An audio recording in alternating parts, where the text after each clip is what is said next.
the inside story on the issues that affect you and your community. This is Local 12 Newsmakers. Good morning and welcome to Local 12 Newsmakers. I'm Dan Hurley. Politicians and commentators love to rail about American businesses that send jobs offshore to other countries. Less often, they focus on all the jobs created by foreign-owned businesses here in the United States. In metropolitan Cincinnati, along the I-75-71 corridors, almost 120 Japanese companies and joint ventures employ approximately 12,000 workers. The big names, Toyota, Nakao, Pacific Industries, may be known, but many others fly under the radar screen. Currently, the Japan-American Society of Greater Cincinnati is celebrating a century of relationships between the two countries. They chose 1912 because it was 100 years ago that the mayor of Tokyo gave 3,000 cherry trees to the people of the United States when Cincinnatians William Howard Taft and Helen Herron Taft lived in the White House. Their great-grandson, former Governor Bob Taft, will join me in the second part of the show. But we begin in the present with the extensive economic ties between Greater Cincinnati and Japan. I am joined now by Toshio Nakao, a native of Japan, who is now a partner with a law firm of Taft, Stettinius, and Hollister. His practice focuses on the needs of Japanese companies doing business in the United States and American companies either doing or planning to do business in the United States. And Chris Gerdes, the Senior Director of Corporate Human Resources for Mitsubishi Electric Power Products. Mr. Gerdes is also a board member of the Japan-American Society of Greater Cincinnati. And finally, Amy Murray, who is a member of the board of the Japan-American Society and has been a former executive director of that organization and is, of course, also a former member of the Cincinnati City Council. Welcome to everybody. Thank you. Amy, welcome back. It's always great to have you here. And you worked in Japan for part of your career as well, right? That's with Procter & Gamble. And you sort of got hooked at that time. You know what, actually I was an exchange student to Japan when I was 16 and lived in Kyoto, Japan for 1 year and went to high school. So that hooked me with Japan, and then with Procter & Gamble I furthered my Japanese background. Okay, so there's lots of things here. Let's begin. You know, you help lots of Japanese companies come here. We hear all about American companies who are going to China, or they're going to India, or there's, you know, opening up facilities someplace else. Why is it? What is the advantage that Japanese companies might see about having a presence in the United States and having a presence particularly in the greater Cincinnati region? I think first of all, the Honda and Toyota came here about 25 years ago, and then suppliers really follow. And originally the Honda and the Toyota maybe got the very attractive incentives from those state of Kentucky and the state of Ohio.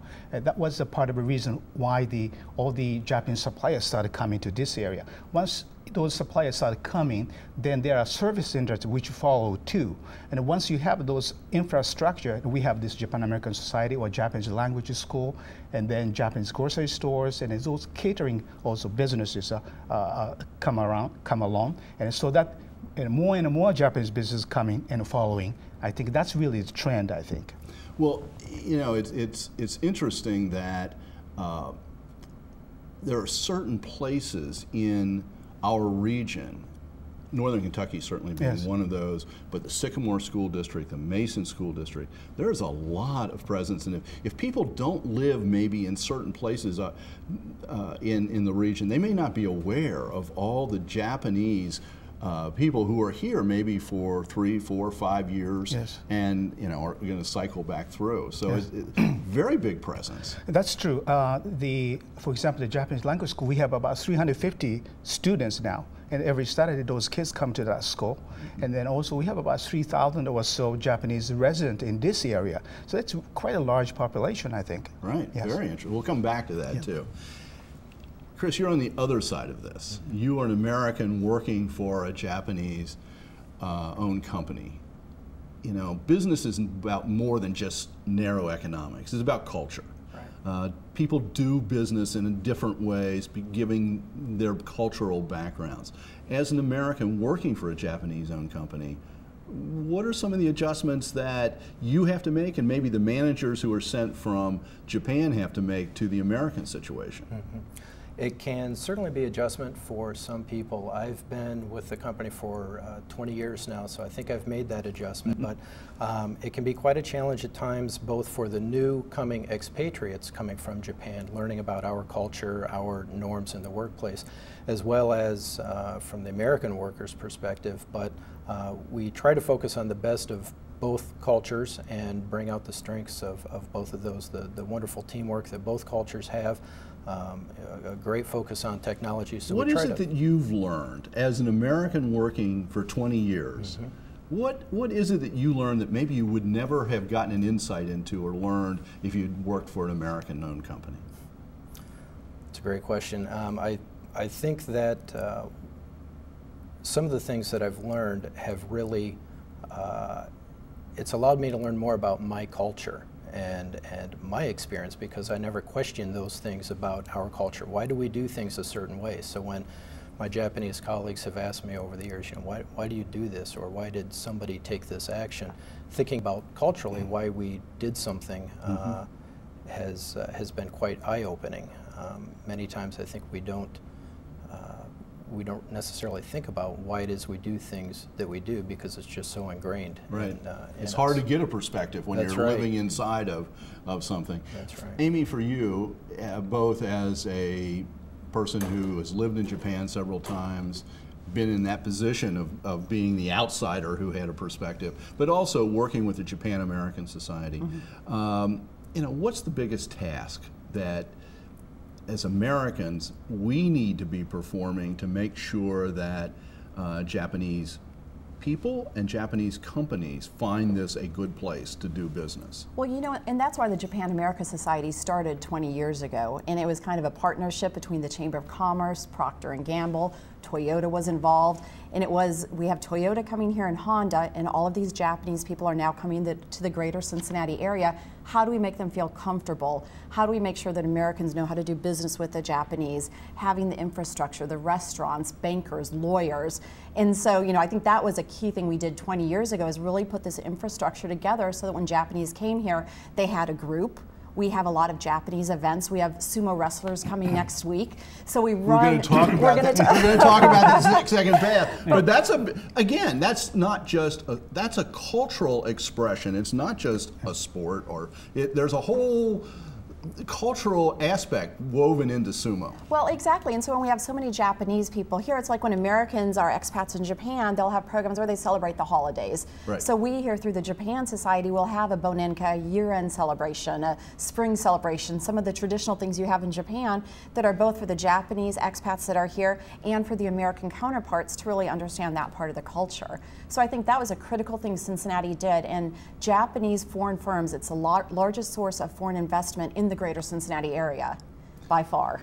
So the Japanese firms, there are other foreign-owned firms here. Exactly. But Japanese are the largest group. Yes, by far. Yes. A foreign-owned investment in the Cincinnati area. For part of your practice, as Yes. I pointed out at the beginning, was also helping American firms who may be interested in doing business in Japan. Now, one thing would be a big Procter & Gamble that's very well established there, but are there smaller companies that are looking to start? And do you, Yes. what do you tell them? What do they have to overcome? I think there are lots of cultural aspects. When you just focus on the legal aspect, there are not that much of a big difference. Yet the cultural aspect, how you negotiate with the Japanese companies.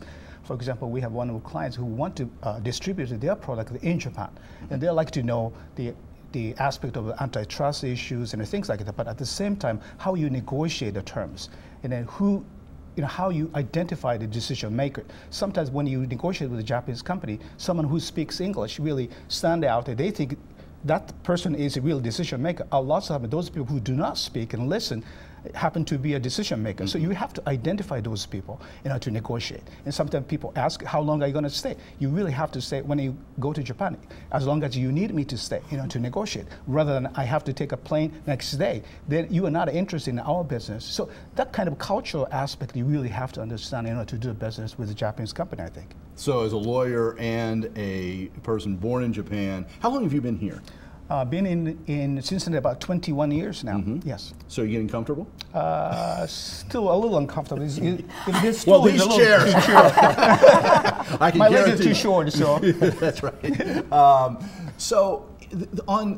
Chris, for you, does your company is manufacturing equipment for the American market and the Japanese market?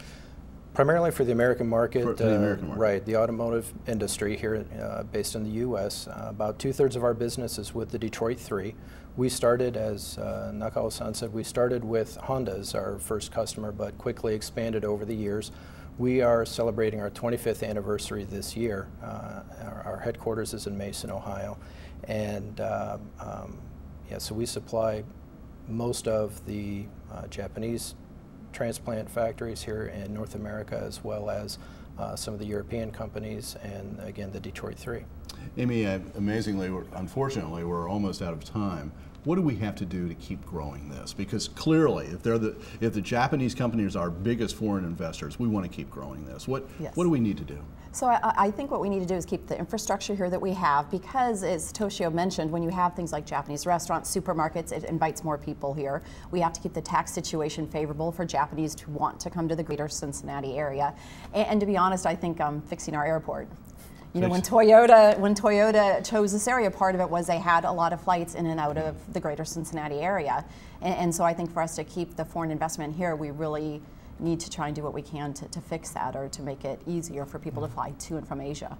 As I said, I've got less than a minute left, but is that something you hear from your clients too? Yes.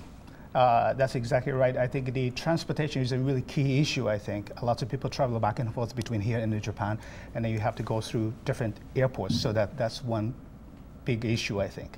Well, thank you all for being here this morning, but more importantly for all the work you've done to make this relationship work. And we're going to continue this discussion. Right after a break, we'll be joined by the former governor of Ohio, who is the great-grandson of the people who forged this relationship originally.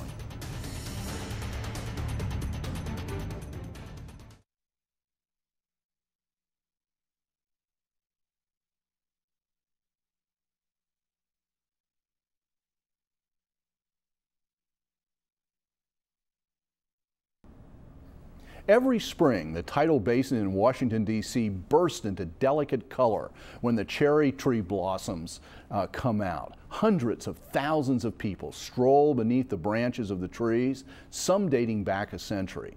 That's when two Cincinnatians living in the White House led the effort to forge a relationship between America and Japan. Welcome back. In the first part of the show, we explored the multifaceted economic ties between metropolitan Cincinnati and Japan. Now we turn to the early efforts to forge that relationship. On March the 27th, 1912, Cincinnatian Helen Taft, the First Lady of the United States and the wife of the Japanese ambassador, planted the first flowering cherry trees, sakura, in Washington, D.C. Over the last 100 years, those trees have become a living symbol of friendship between the peoples of Japan and the United States. 12 years ago, I prepared this report about that project. In the first decade of the 20th century, William Howard and Nellie Taft visited Japan 5 times. They stopped on trips to and from his post as the first civilian governor of the Philippines. In 1905, the Tafts returned to negotiate a treaty at the end of the bitter Russo-Japanese War. Just as visitors today, the thousands of glorious cherry trees which turn the old imperial capital of Kyoto into a fairyland every spring captivated the Tafts. When they entered the White House in 1909, the First Lady quickly launched an effort to beautify Washington's swampy tidal basin. Her plans attracted the attention of the Tokyo mayor, Yukio Ozaki. He became very interested in this project, and so they contacted the mayor of Tokyo, and he donated 2,000 cherry trees to be sent for the tidal basin. That first batch of trees didn't survive long. It was diseased, and they had a lot of bug infestations, and so they had to burn the 2,000. And that was a pretty touchy thing, that they had to burn the trees.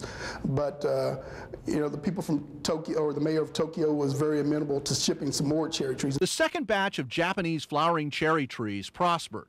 Generations of Americans have celebrated them as one of the gifts of spring. Over the years, they have become the delicate backdrop for the nation's great memorials. I am now joined by Bob Taft, the great-grandson of William Howard and Helen Taft. 12 years ago, while serving as governor of Ohio, Bob and Hope Taft visited Japan with shoots of cherry trees as a gift to the people of Japan. Today, Governor Taft is a professor at the University of Dayton. Welcome back to Newsmakers. Dan, good to be with you. Great to have you here.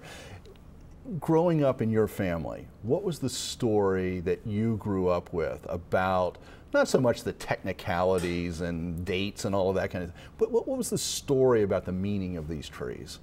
Well, of course, my great-grandmother, who was a Cincinnatian, Nellie Taft, really took an interest in trying to make Washington a far more beautiful place, and it's hard for us to imagine that the White House looked out on a swamp those days down towards the Potomac River. But she had traveled to Japan on her way to the Philippines and throughout the Far East, and she had seen how important the cherry trees were for the culture of Japan and for the beauty of Japan. In the spring, the flowering Japanese cherry trees were everywhere. It was part of Japanese culture. Poems were written about them. They were a big deal in Japan. And so when she got to be First Lady, she thought, well, what a great idea to invite Japan to send some cherry trees to Washington to make Washington look more beautiful. And of course, the Cherry Blossom Festival every year in Washington is the legacy from her efforts. She wasn't the only person. Other folks were discovering the Japanese cherry trees. There are other people in Washington who had that idea, but she really, grabbed it and ran with it. And when the Japanese government found out about her interest in that, they grabbed on. The city of Tokyo would be delighted to donate these trees. As I understand it, and reading her biography, her time in the Philippines, because there was this wonderful public space in Manila where people strolled in the evening, so sort of a parkland, her exposure to the cherry trees in Japan, they reached the White House. She's really the first. She's the first lady to really take on a major project like this. Now we expect every first lady to have their cause, but your great-grandmother was really, she set the precedent on this. She was the first lady to really take on a major project, and what an important project. And that area along the Potomac River, she had been in the Philippines. They had these huge concerts in the evening, so she developed a bandstand there down near where the cherry trees are along the Potomac River, and I think thousands and thousands of people came out to open up that initiative as well. But the cherry trees were, I think, her really pet project and something that she enjoyed throughout her life. Well, growing up, when you were growing up in the family, did the family go back to Washington? Did you visit Washington? Did you, as a, and say, this was where Nellie did this? I mean, was this something that was a personal, you felt a personal connection to? Absolutely. When I was 9 or 10 years old, I went up to Washington, visited my grandfather at the time, who was Senator Robert A. Taft, of course, from Cincinnati as well. And so I remember, visiting the cherry trees and learning about that part of the family history. Yeah. Now, when you were governor, you made this one trip. You might have made multiple trips to Japan. I'm not sure about that. And you were very conscious of, as every governor has been, the importance of these ties between Japan from an economic point of view and the United States. How did you see it then? How do you see it today? Well, that was so important because the cherry trees do symbolize the blossoming friendship between Japan and the United States today. And in Ohio, we have over 500 Japanese-owned companies doing business, of course, many in Cincinnati, as your show has pointed out. So that relationship is extremely important. Many of our companies, like Procter & Gamble and others, are doing extraordinary business over in Japan. In fact, on one of my 2 trade missions to Japan when I was governor, I visited the Procter & Gamble Research Center there in Japan. So this is a very important relationship, and the cherry trees really build on that. And so when I went to Japan, we actually took some Ohio dogwood trees to reenact a gift that William Howard Taft. Oh, they were dogwood trees. Exactly. They weren't cherry trees. What we took, because in return for the Japanese cherry trees coming to the United States, William Howard Taft sent some dogwood trees over to Japan. Oh, so okay. I was going back to Japan, his great-grandson, we reenacted that. We planted those dogwood trees on the grounds of the Japanese parliament with the Japanese Cherry Tree Association there in attendance. This was a big deal. We got a lot of publicity in the papers there in Tokyo. So the Japanese really love their cherry trees, and to reenact this ceremony and the symbol of friendship was important to us as the governor of Ohio, going over there and building on this friendship and this relationship. You know, I think sometimes, in fact, the way I started the first part of the show this morning was that so often Americans right now are talking about all the jobs that have moved offshore and moved other places, and we really do forget the importance of foreign companies that invest here in the United States and hire Americans to work there. And we forget that this is really a global economy today. Things have really changed in the last couple of decades. Oh, absolutely. Of course, you have Toyota and other major companies here operating in the Cincinnati area.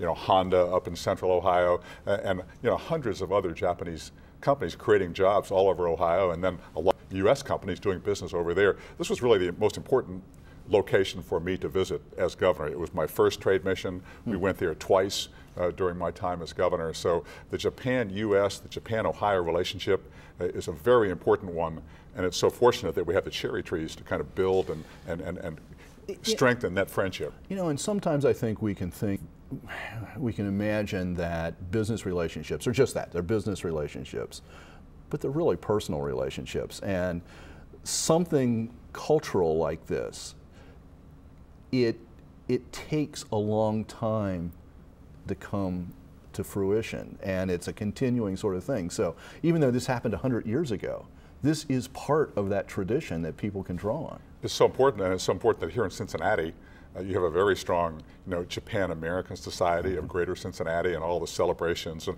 there are celebrations going on, of course, across the country, particularly this year, the 100th anniversary of the planting of those first 2 cherry trees. But the relationship is, I think, a very key part of what Cincinnati is doing in the world economy.